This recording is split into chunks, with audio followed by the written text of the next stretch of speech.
Hey everyone, it's Saoirse, and today I want to talk about Chase Darkness with Me by Billy Jensen. This was published in 2019, and I actually went to get it the day that it came out. I don't even think my bookstore had it at the moment, so maybe I had to go back the next day. But anyway, I got it last year, and then I was moving to Scotland, and I hadn't read it yet, so I brought it to Scotland with me. And I have not read it all these months because I've been in school, and I really wanted to give it the proper attention. And when you're reading dozens of novels for grad school and you're writing constantly, you don't really have extra brain space for very much. So yeah, I saved it until now, and I'm glad I did because I loved it. So a little bit about this. I think the paperback comes out this week, either today, yesterday, I don't know when I'm posting this video, but it should be out by the time you see this. And I'm interested to see it because I think there's a new chapter and photos as well, if I'm not mistaken. So I'll have to probably get another copy of this, but big deal. I love it. So I heard about this book because if you'll remember, I did a video on I'll Be Gone in the Dark by Michelle McNamara, and I did that as one of my very first videos last year. And then I did a video on Stay Sexy and Don't Get Murdered by Karen Kilgariff and Georgia Hardstark of My Favorite Murder. So I've talked about that podcast a few times now, and how much I love true crime. And I had never really read very much true crime, so from listening to the podcast, I found Michelle's book and then read Karen and Georgia's book, and Billy Jensen and Paul Haynes actually helped finish I'll Be Gone in the Dark after Michelle tragically passed away. They took all of her writing and compiled it and got it together into the book that you can now buy. So I knew about Billy Jensen from that and from My Favorite Murder. They have had him on the show a couple times, I think. And Billy also has a podcast with Paul Holes, who was an investigator on the Golden State Killer case. And that podcast is called The Murder Squad, so you should also check that out. It's really cool. I'm always so thirsty. But I have my favorite murder mug with me, of course, as always. So I want to just read the inside description to you. Oh, also, I love this. If you've watched It's Always Sunny in Philadelphia, then you know that part where Charlie is like at the wall with all the papers connecting with the strings, and he's like, "Look, I can explain it." And when I opened this, it made me laugh, but it shouldn't make me laugh because it's sad. But that's what it made me think of. Okay. Have you ever wanted to solve a murder? Gather the clues the police overlooked, put together the pieces, identify the suspect? Springer's here. Journalist Billy Jensen spent 15 years investigating unsolved murders, fighting for the families of victims. Every story he wrote had one thing in common. They didn't have an ending. The killer was still out there. But after the sudden death of a friend, crime writer and author of I'll Be Gone in the Dark, Michelle McNamara, Billy became fed up. Following a dark night, he came up with a plan to investigate past the point when the cops had given up, a plan to solve the murders himself. You'll ride shotgun as Billy identifies the Halloween masked murderer, finds a missing girl in the California redwoods, and investigates the only other murder in New York City on 9/11. You'll hear intimate details of the hunts for two of the most terrifying serial killers in history, his friend Michelle McNamara's pursuit of the Golden State Killer, and his own quest to find the murderer of the Allenstown Four. And Billy gives you the tools and the rules to help solve murders yourself. So the very unique thing about this is, I didn't read you the rest of the title, How One True Crime Writer Started Solving Murders. Why was that so hard for me to say?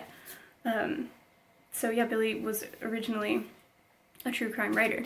And the very unique and interesting thing about this book is that he takes you through how he started using social media to solve murders. So if you have ever watched Don't F with Cats on Netflix, it's very much like that, like crowdsourcing information, making Facebook posts in the locations where murders happened and where suspects got away so that the ads reach the right people who might be able to recognize video or photos of the suspect.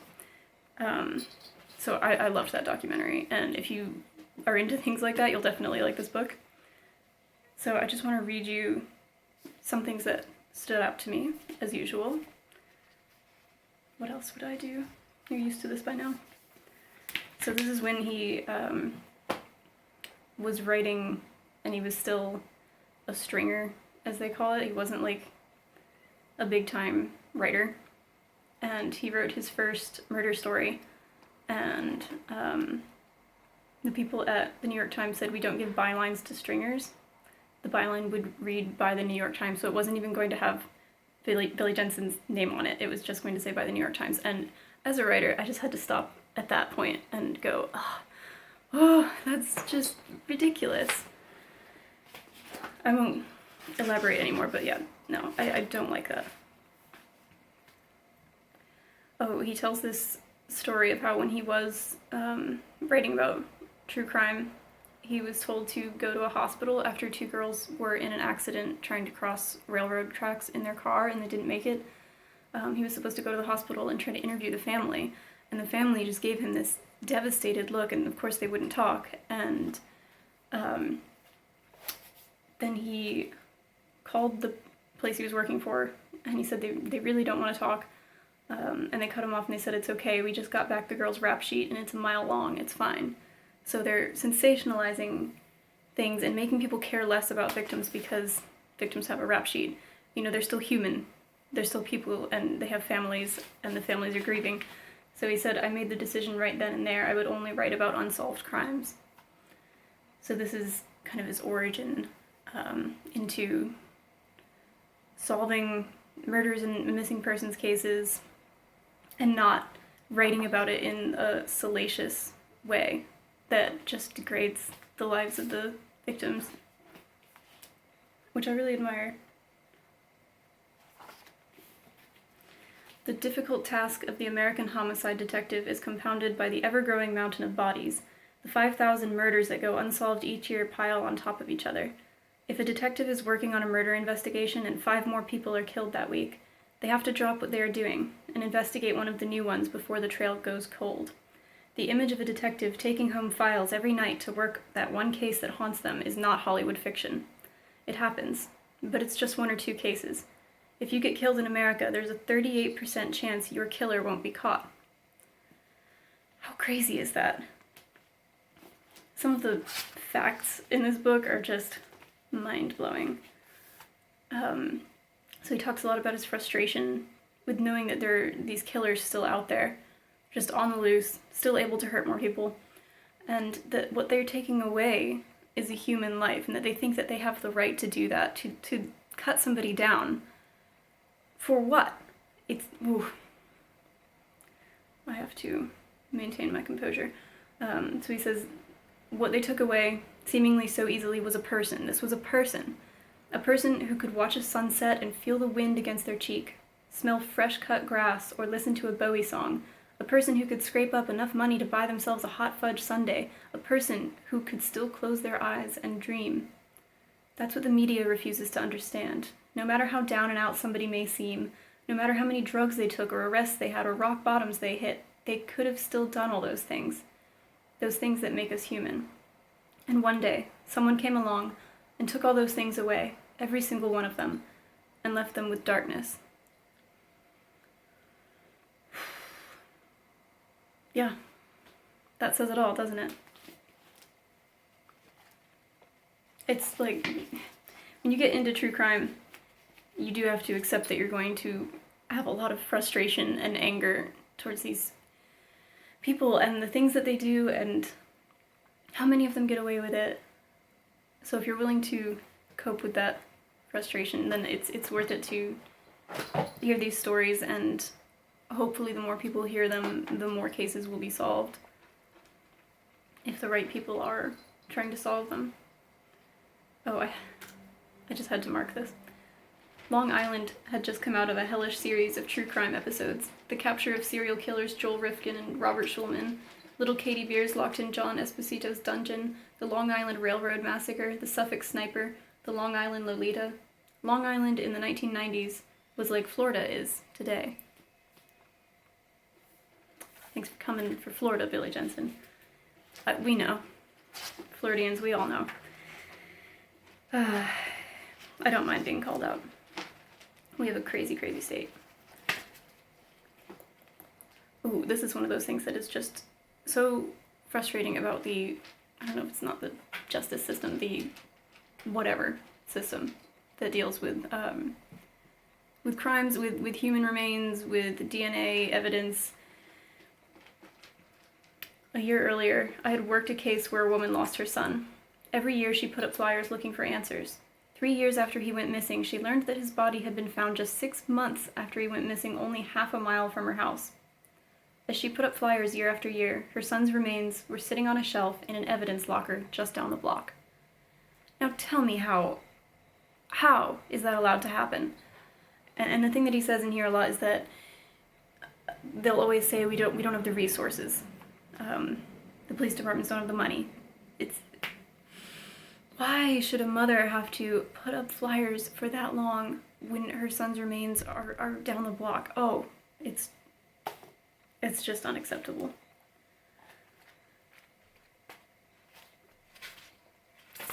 Let's see. Oh, this was sad. The other thing in this book that I really like is that Billy Jensen talks about his father a lot and how his father was the inspiration for him to get into true crime and to start solving murders. And I love that storyline. I would read a whole memoir. You guys know how much I love memoir, and I think everybody has a fascinating story. So even if this had nothing to do with Jensen's current career, what he's doing now, or what he's done to solve all these murders, even if it was just about his childhood, I'd be interested because I just think it's fascinating. Everybody has a childhood, and everybody's got these stories. And unfortunately, his father passed away pretty early in his life, and so he always talks about how he gets this euphoria from solving murders, but it's also this ripoff because he can't tell his father about it. So he mentions Mike Myers and how he talked about what it felt like when his dad died. So Mike Myers said, "Things only became real when I would tell him. And much of the work I was doing was for him, to make him proud, to make him happy.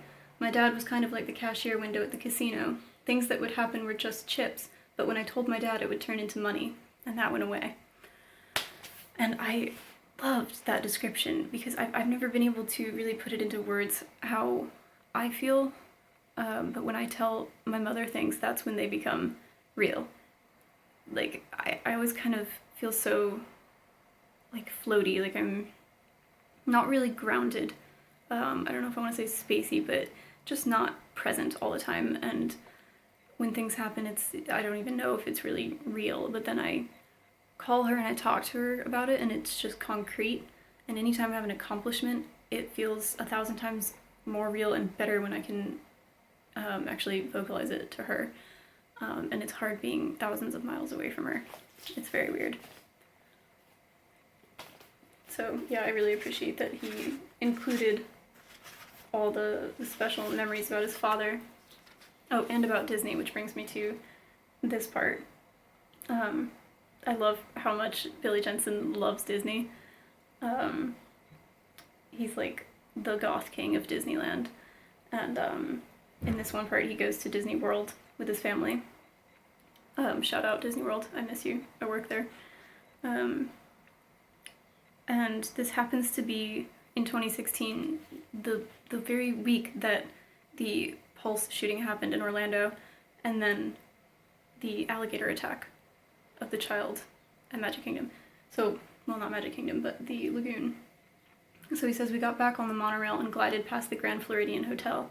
From the space-age cars, we saw the flashing lights of fire trucks and ambulances and police cars bouncing off the white walls of the hotel. We got back to our room, turned on the TV, and learned that a 2-year-old boy playing in the lagoon behind the hotel had been snatched by an alligator." And he says it was 300 feet from where they were standing on the shore of the lagoon at the time, and they didn't see or hear anything. They searched for the little boy through the night. 2 days later, they would find his body in murky water 6 feet deep, just 15 yards from where he was last seen. It was covered in puncture wounds. I wanted to go home. Just crazy. I mean, that was such a tragic story, and I totally forgot that those two things happened at the same time. And he gives, I won't like read any of it, but he gives a description of how he goes to Pulse after the shooting and talks to people there. And I was out of the country at the time. I was in France, and I remember hearing about this, and it's so surreal and beyond description. I mean, there are no words that I can say right now that can describe it. To know that the city where I worked, that this had happened there. And then, so I was traveling that summer, and I ended up in Belfast, and I saw a mural on a wall somewhere that said Orlando, and I think one of the hearts, or one of the O's was a heart, and had like a peace sign or something and like a rainbow flag, and it gave the date of the shooting, and it just made me stop for a while, because somewhere across the ocean, people knew about the tragedy in my state and were memorializing it. It was special. Yeah, so it's just crazy the amount of things in this book that I knew about, or had heard of but didn't know much about, and got to learn a lot more, and just the amount of cases that Billy Jensen has been connected to, interacted with, and even helped solve. It's really an incredible career, and in such an unconventional way of going about it. This feels relevant right now. This is about the Golden State Killer, who they have identified as Joseph D'Angelo, and he used to be a police officer, and he got accused of shoplifting dog repellent and a hammer at a Sacramento drugstore, and he did not request an administrative hearing, so he was dismissed. And Jensen writes, "What kind of a cop doesn't request a hearing? A cop can shoot an unarmed man dead in the street, and within seconds, the police union is right beside him, ready to fight tooth and nail for their man, dragging a case out for months. This guy was arrested for shoplifting and just walked away."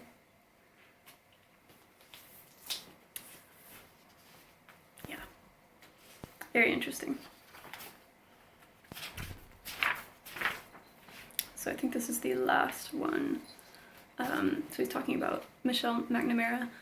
Michelle had a saying, "She didn't believe in things happening for a reason or some divine fate. Everything was random, and the best we can do is be nice to each other. It's chaos. Be kind," is what she would say. I love that. It's chaos. Be kind.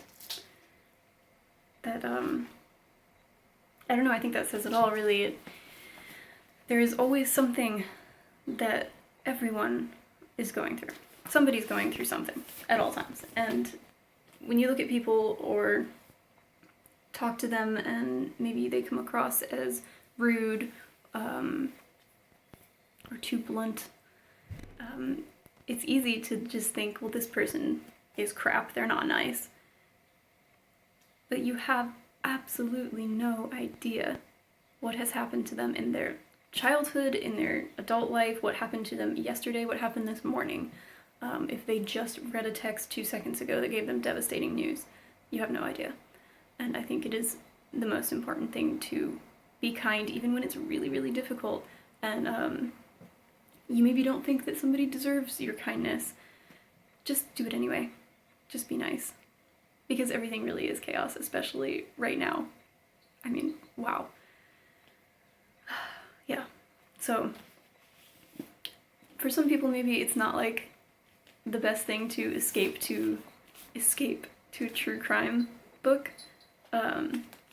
because there is so much bad going on in the world, and to read about it can be a lot for some people. But I've never been like that. I just get very engrossed and interested in the stories and the outcomes, and I find it really admirable that Billy Jensen has spent so much of his life trying to solve these murders that are often cold cases and remain that way forever, even after he works on them for a long time. You know, you can't find every suspect, you can't bring everyone to justice, and you can't find every missing person.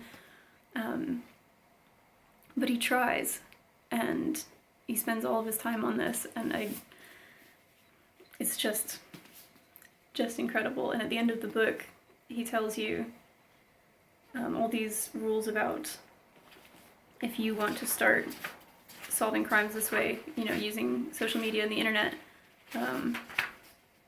a la don't F with cats, then these are the things you should do. So yeah, addendum. So you want to help solve a murder. And yeah, it's really helpful stuff. Do I think I will ever attempt this? I don't know. Maybe if I have a lot of time on my hands and I get really passionate about a case. But he does talk about like how it costs money on Facebook. You have to pay to boost ads and make them seen by the people who, like I said, are in the area of the crime, or you can narrow it down by a lot of things, like by what they're interested in, by age, by anything really. So yeah, just really, really a gripping book. If you ever were like me and stayed up late watching, stuff like Forensic Files, or I used to watch, what was it, Catch a Predator or something. Even as a kid, like I was watching all these crime shows, and I didn't know that there were a lot of other people like me out there that for some reason just really got into these things and just absorbed the worst of humanity and the saddest stories ever. And I don't know if, I think there's people out there that probably feel shame and they feel guilt about being interested in this sort of thing, but it's not like we're interested because we like that it happens. It would be amazing if there was no need for people to solve crimes through social media or solve crimes at all, because in an ideal world there would be no crimes and there would be no unjust deaths. But that being said, there is a big community which has come out a lot more now because of podcasts and books and things like My Favorite Murder, which have really brought to light that there are a lot of people like us. And so shout out to my fellow murderinos. And I love the community because whenever I go somewhere new, I can meet new people that way. Like, you just go on Facebook and search, your city murderinos, and there's a whole new group of friends for you. And I've met some really awesome, amazing, strong women that way. And I went to see Karen and Georgia at their show in Glasgow, and it was phenomenal. And I met up with a bunch of women I'd never met before at a bar before the show, and they were all really welcoming, and it's just a wonderful community, and I'm happy to be part of it, and really happy to have read this book now. So if you want to follow Billy, you can go on Instagram at Billy Jensen, and I'm sure he has other socials, but I only really go on Instagram and Facebook. I'm not a Twitter person yet, unfortunately. And also, you should follow Paul Holes, because he's awesome, and he's the other half of the Murder Squad, so go on your podcast app, whatever it is, and subscribe to the Murder Squad. And also My Favorite Murder if you haven't yet. And I also think Billy Jensen is in another podcast called First Degree, which I haven't listened to yet. So, that's all from me right now.